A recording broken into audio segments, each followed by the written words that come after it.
By the records, Malta ranks 31st by nominal GDP per capita.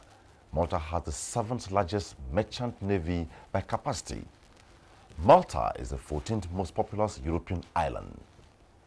Nigeria-Malta relations, it is gathered, gained traction in 2015 when Nigeria's president embarked on a one-week state visit to Malta for the biennial meeting of the Commonwealth heads of government, tied to his engagements there as head of Nigeria's delegation. But my guest has expressed concerns that relations between Nigeria and Malta has waned. How and why? You will get to know in the course of the program. My guest is Professor Onalo. He was appointed honorary consul of Malta in Nigeria, but the Nigerian government declined it. The processes are still on. Professor Onalo is also the Chief Executive Officer of the Institute of Credit Administration of Nigeria. Nigeria-Malta relations on diplomatic ties just after this time out. Stay with us.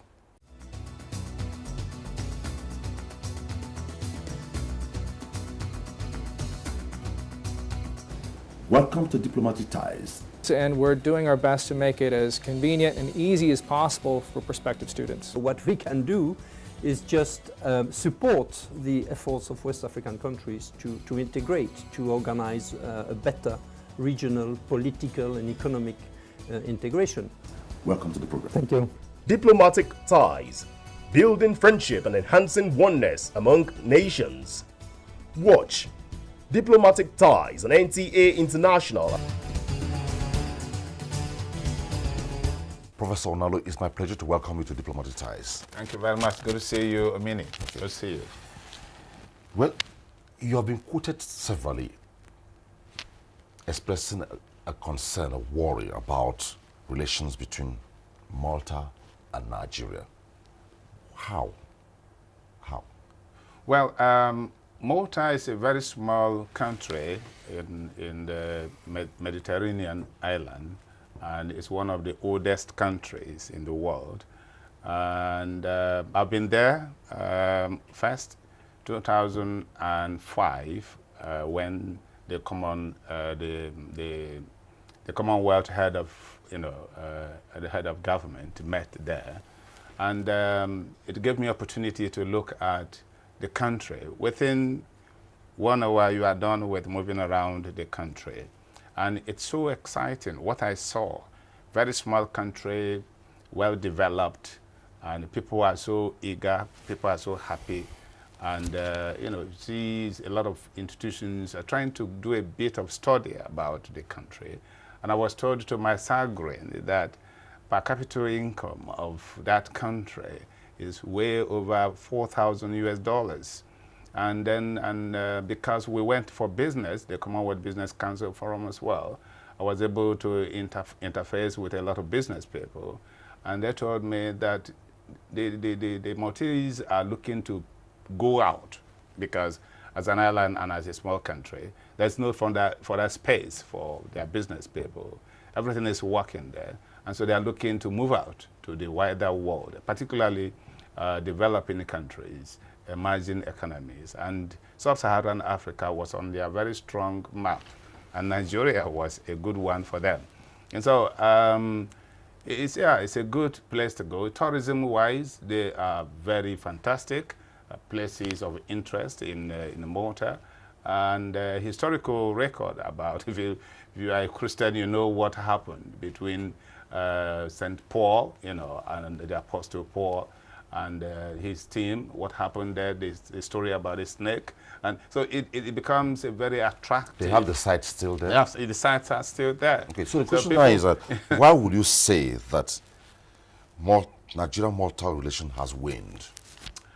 Well, I think Nigeria, as an emerging country, probably will not be able to maintain presence in virtually all the countries of the world.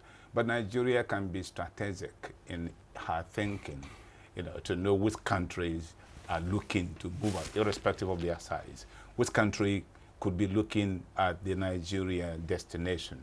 And I think there was that understanding because the Maltese government, way 2010, that way 2005, 10 up to 14, I guess, there was a honorary council, you know, and which means that they realized the importance of Nigerian government having a relationship, you know, with them.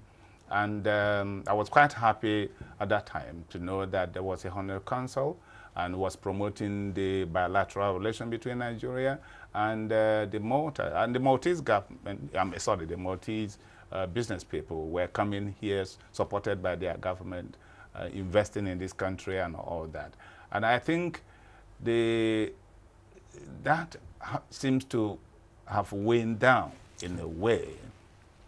I was told 2016, you know, I think sometime August or so, 2016, that was how I got to know that there was now a gap, you know, between Nigeria and Malta in terms of relationship, bilateral relationship, that the honorary consul at that time had ended his appointment. It was a tenured appointment. Yeah, I think it's an appointment that the first tenure 5 years and it's rolled over, but they didn't give me a reason why that happened.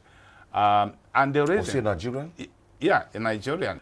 In the plenary of the Commonwealth heads of government, I was able to make a very incisive comment, you know, after presentations by the speakers, and I realized that, you know, within me, that, wait a minute, of all the discussions that one has had on investment, Africa is not on the map. Nobody was talking about Africa. In Malta? In Malta. Okay. All the presenters, prime ministers, presidents, you know, from European countries, all the countries that made up the Commonwealth, they were talking about, you know, World Trade Organizations, you know, investment here, investment there, investment climate here and there. Africa was not mentioned, was not on the map, not even to talk about the large market as Nigeria. And so many Nigerians were in that conference. Government officials were there. Some private sector people were there. And I went with my wife. I was sitting close to my wife, and I said, I can't. So when the question and answer time came, I raised my hands very conspicuously, and they recognized me. And I stood up and I spoke. For up to 5 minutes, I was saying, I'm so disappointed that of all discussions we had so far, Africa is not on the map. What are we doing here? And we see presidents from African countries, so many presidents from African countries, so many ministers from African countries, business people from African countries, and this conference, and they are listening to this discussion. What is wrong? What is the essence of the African countries being a member of the Commonwealth? We are not on the map of investment here, and not even Nigeria. I'm not trying to be too sectional. Not even Nigeria, that's the biggest market in Africa. That attracted another huge comment from the speakers. Okay. And then at the proceeding was going on, the Prime Minister then of the Republic of Malta had to come back again on the stage to say, the gentleman that spoke, then I wasn't a professor, I was Dr. Onalo. And then I understand your comment, I understand your feeling, and I understand that, and I understand that he was saying all that. And he said, I can assure you that the government, business people in Malta will be meeting with you during the workshop section and all that. That takes me to the next question. Sorry, that was it. Yeah, let take me to the next all right, yes. Tied to what you just said, yes. You said that Nigeria subscribed heavily in the expertise of the maritime industry of Malta and oil and gas. Yes. Yeah, at that point, when we got into the workshop, I was inundated with a lot of business captains of industries in Malta, heads of some related government establishment and institutions, trying to explain some things to me and trying to get to know me more. And then they were saying that they have expertise. They are quite happy that I'm a Nigerian. And it's quite sad that so many other African countries, they didn't speak. They didn't come up to speak. And a platform like this was to showcase its country's, relevance, opportunities for investment, and so on and so forth. And that in Malta, they have expertise for maritime administration. In Malta, they have expertise for oil servicing industry. In Malta, they have expertise for manufacturing. They have expertise for trading, generally, like what we have in ShopRite today, multi-purpose trading, retail trading, that's what I want to get, and so on and so forth. So Nigerian people are good people, and so on and so forth. And I said, well, if you have this, you could be a very good partner to Nigeria. And then one of them said, yeah, a lot of our nationals are doing business in Nigeria right now, and we say Nigerian people, including the Navy, coming over here, they have a contract, they have a working relationship with the maritime administration in Nigeria, and so on and so forth. Well, I was quite happy that the Honorary Consul of Malta in Nigeria at that time may have done a great job, for people, for the two authorities in maritime administration sector of the two countries to come to work together. It means that the guy has done a great deal. But much more than that, we have huge opportunity in oil and gas. Nigeria has so much to offer in oil and gas industry, in manufacturing, in retailing. Nigerians are big buyers. Nigerians have a very high taste and all that. Anywhere in the world, in any country in the world, feel the impact of a typical Nigerian. And so that is to say that opportunities for retailing, is there in the country. They quite enjoy my submission. If it was there, I was able to meet with the then chairman of Shell UK, and that relationship, metaphors into so many things. I won't go into that.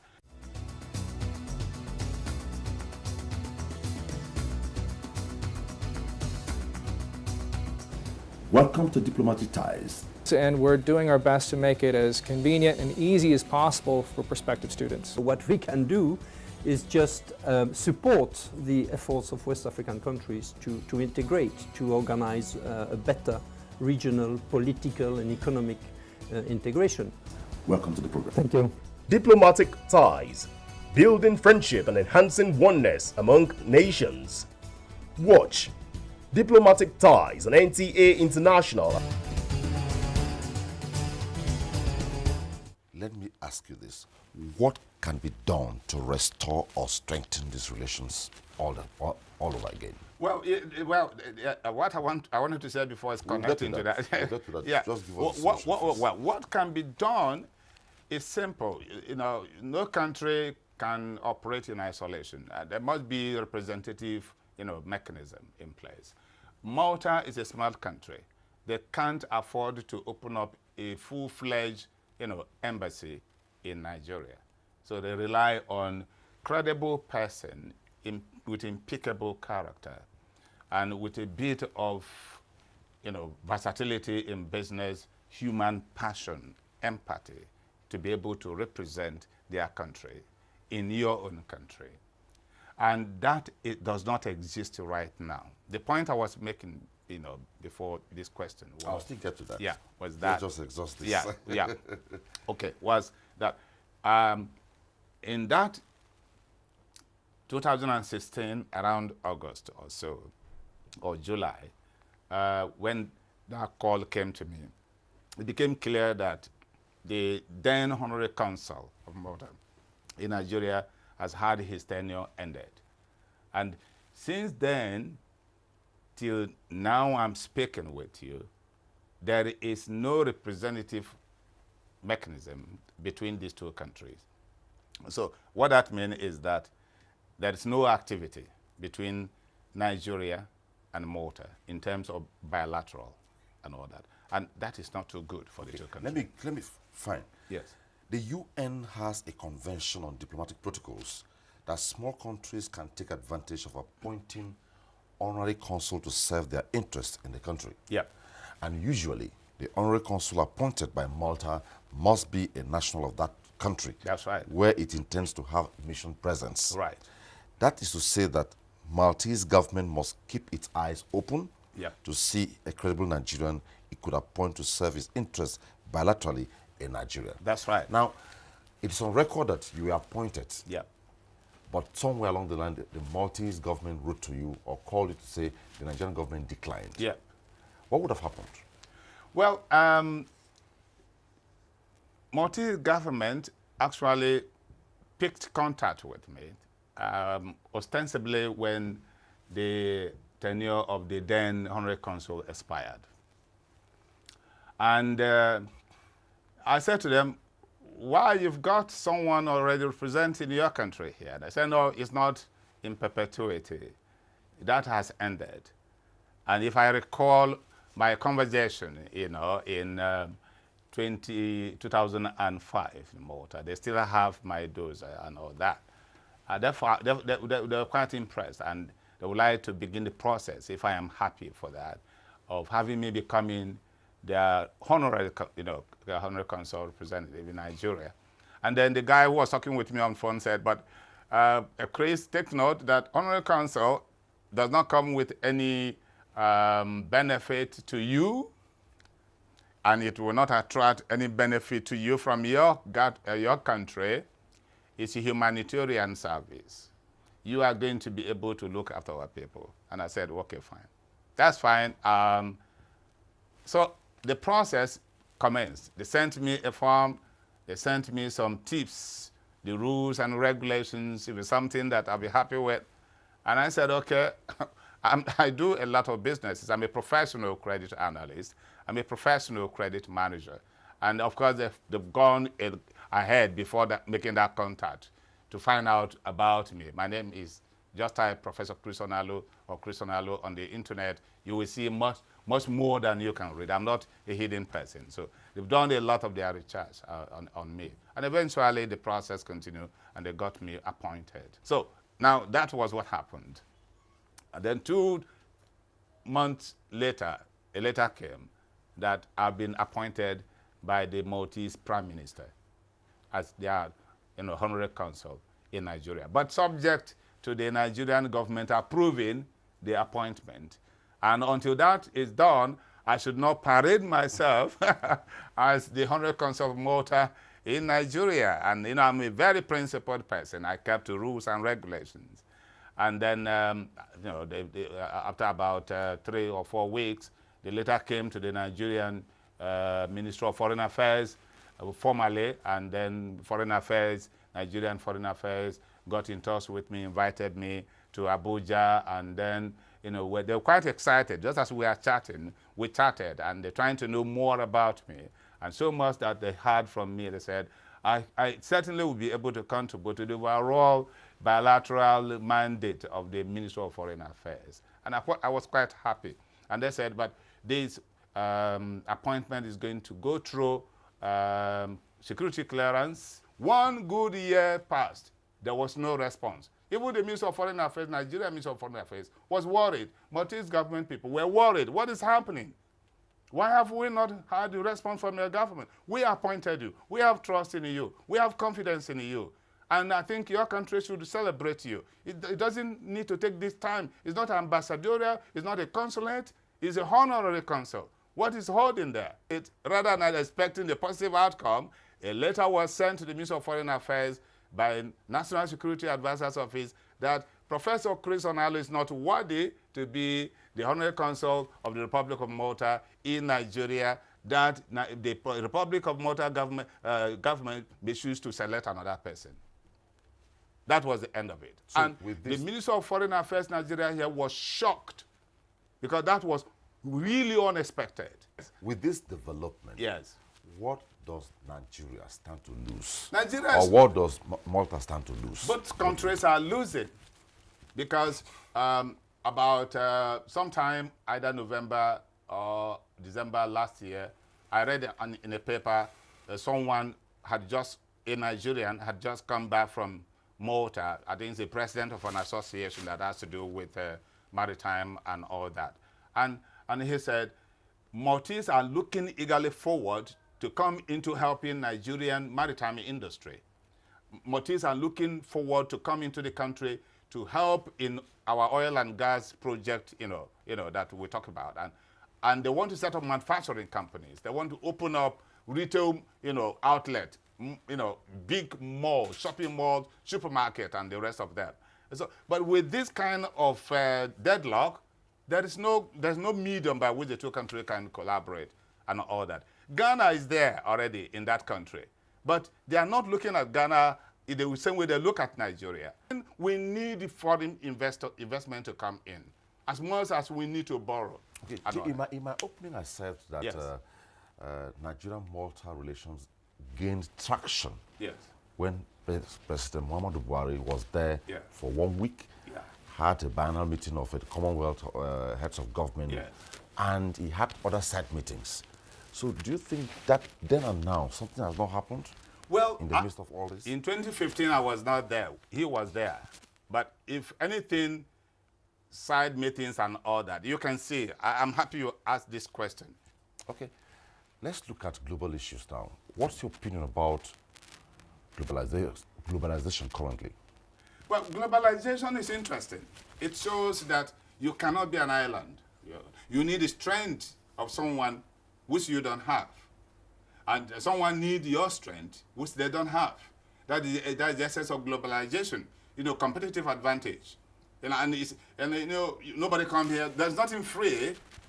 So we need partnership. We need collaboration. We need cooperation. That is the essence of the nations of the world. God so did it that what we have, somebody else don't have that. What somebody else have, we don't have it.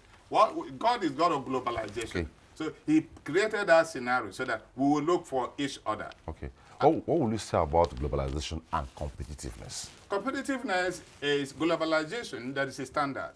If you, for example, we go to developed countries and we see how beautiful things they are, and competitiveness means we must be at par with these other countries of the world. We must use what we have. We got to study how do they come to where they are. Okay, if it is resource management, including capital management, using the brain of people, trained people, and getting them to deliver optimally in line with your objective, then we should be able to compete with them and said, we will eventually become the way you are. So that when they come here, they'll find the same comfort that they have in their country. But there is a challenge. Yeah, absolutely. And that challenge is, how would a consuming economy, let me not use Nigeria alone, let me use the West African sub-region. Yes. How would a consuming economy be at par with a production-based economy? Is that possible? It is possible. It's attitudinal. First of all, we must be nationalistic. When Trump came up and he said, I am going to be national economist. And today the world have no choice. People who were not competitive enough before, who were trying to rely on the strength in everything in other country, got disappointed. So in every country, there must be that nationalistic, mindedness among the people. Political office is that we are appointed by the people to manage the resources of the people equitably. No one, you are not a lord, you are not a god over the people who put you there. The people who put you there are your God. They are your strength. So, but we just put common, confidence and trust in you that you have to manage our collective wealth and all that. So we must be committed to providing living condition that makes one feel proud you are a human being. Okay, let's look at Africa, Asia, Yes. Europe. Yeah. Do you think there can ever be a meeting point looking at the picture painted by globalization? Well, Africa, in terms of win-win and not win-lose? Well, I think every country, in spite of different institutions, like the United Nations, you have the European Union, you have African Union, you have the World Trade Organization, and all such platforms. When we meet, what is paramount in the minds of everyone is your own country. The take-home is to develop, to further reposition your country, to further deliver advantage to your country, to further make your people happy. and all that. That is the competitiveness. Nobody's going to do that for you free.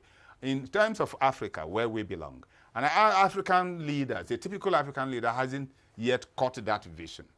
The African leader, a typical African leader, is leading for himself, all about himself. I was so excited when President Muhammad Buhari, when he was campaigning to come to the office and when he eventually came to the office, he said, I am for nobody, I am for everybody. That was a classic statement that portrays leadership that is going to affect everybody. But I think I'm not going to talk about whether that had been delivered or not, but in looking at development, competitiveness, and be at par, the Europe, Africa, Asian tigers, why are they called Asian tigers? Because they knew that they owed the obligation to their people of developing and becoming highly developed and catch up with the developed countries. And today, look at Singapore. It's becoming extremely relevant in the Committee of Nations. Look at Dubai, United Arab Emirates. It has become the world talk about finest destination.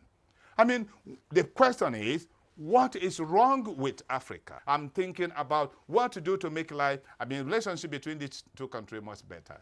Okay. Professor Chris Onalo, it was nice chatting with you on Diplomatic Ties. Thank you, sir. Thank you for inviting me, Omini. God bless you. Thank you. That was it on Diplomatic Ties. We looked at Nigeria-Malta relations for now, but we believe those handling our foreign relations are having it top on the lists. But we also looked at globalization. Like my guest said, a lot needs to be done, and the question will be, where would you rather be? Africa is the destination if the proper things are done. That's not Diplomatic Ties today. Thanks for watching. Bye-bye.